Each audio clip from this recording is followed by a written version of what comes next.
This is a story from when I was about 5 years old. I had a friend who lived next door, and one day we were playing in my room and we decided to make a scientific concoction, a scientific experiment. So we took all of my mother's shampoos and nail varnishes and perfumes and we poured them all into the bath. She came in about half an hour later and went absolutely crazy. She sent my friend home and I wasn't allowed to go out for a whole week afterwards. When I was younger, my sister and I had dolls. We're twins and we both loved our dolls. One day when Kim went to school, she left her doll and I decided to cut the hair off her doll with a pair of scissors. When she came back from school, she was very angry and she didn't speak to me for months. Well, when I was young, I used to live on a road with several other children who lived around. And there was a friend across the road called David who had a big plum tree in his garden. Lots of big, fat, juicy plums used to come every year.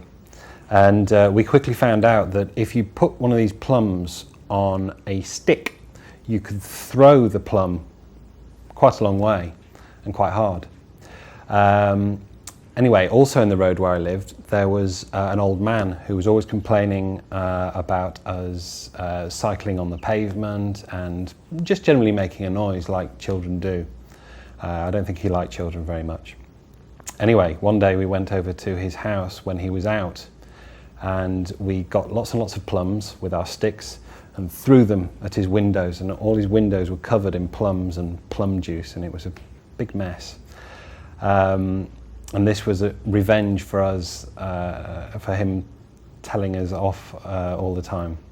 Anyway, it was a silly idea because we lived about 100 yards away from this man, and he came out of his house one day when my father was there, and he told him, and my father took me inside and told me off.